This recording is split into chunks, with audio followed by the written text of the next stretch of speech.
Emeka is a Lagos hustler. He's always on the move.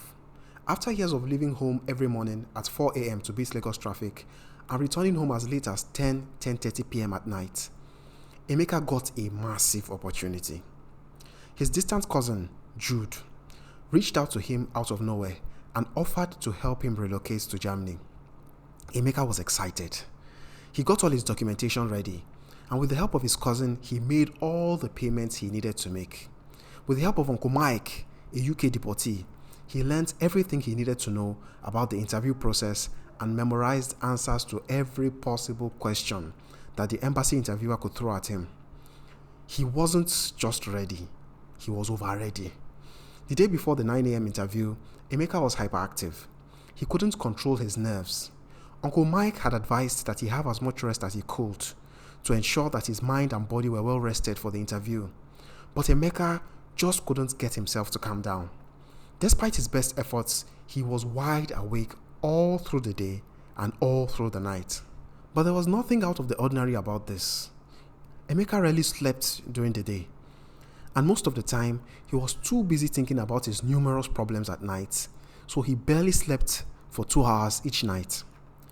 On that particular night, finding it hard to sleep, Emeka decided to pass the time by reviewing everything Uncle Mike had taught him to ensure it stuck in his brain. This was the chance of a lifetime. It was an opportunity to leave his life of struggle in Lagos behind and pursue what for him was the chance of a lifetime, and he didn't want to lose it to any silly mistake. He continued like this until 4:25 a.m. when sleep crept in through his window like a thief in the night and took him hostage. He slept for what felt like 10 or 20 minutes, but when Emeka woke up, he realized his room was far brighter than it should be at 4:50 a.m. He had just 1 hour 50 minutes to make it to the embassy. He quickly brushed his teeth, wiped some water on his face, chest and armpits, got dressed and ran out of the house. He didn't bother taking a bus. He stopped the first taxi he saw and entered it. All through the trip, Emeka's eyes were heavy. His body was demanding for sleep at the worst possible time. He resisted it. Instead, he checked his documents time and again and tried to recall all the advice that Jude and Uncle Mike had given him. At 9:25 a.m., Emeka arrived at the embassy and was ushered into the office for his interview the moment he arrived.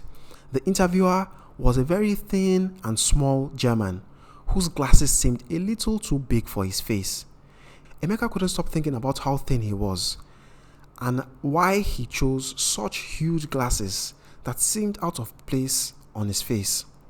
The interviewer got straight to business. He threw a series of questions at Emeka from the get-go. Emeka was surprised. Uncle Mike didn't say anything about back-to-back questions. Waiting be this. You. Nah man, calm down. He tried to process the questions and find the right answers, but his brain was as blank as a Nigerian politician's promise.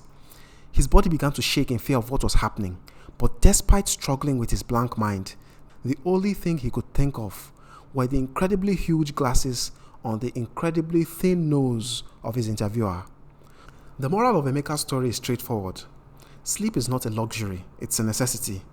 Don't wait until it's too late. Take control of your sleep, take control of your life.